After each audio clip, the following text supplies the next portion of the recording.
কাকা, আপনি উল্টো কাটতেছেন কি জন্য? চারা গাছ উল্টো কাটতে হয়, চারা গাছ উল্টো না কাটলে কি কোনো সুতা কাটলে কি কোনো সমস্যা হয়? পচি যায়।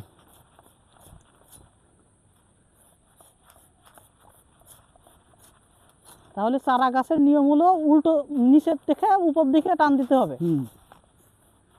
হ্যাঁ,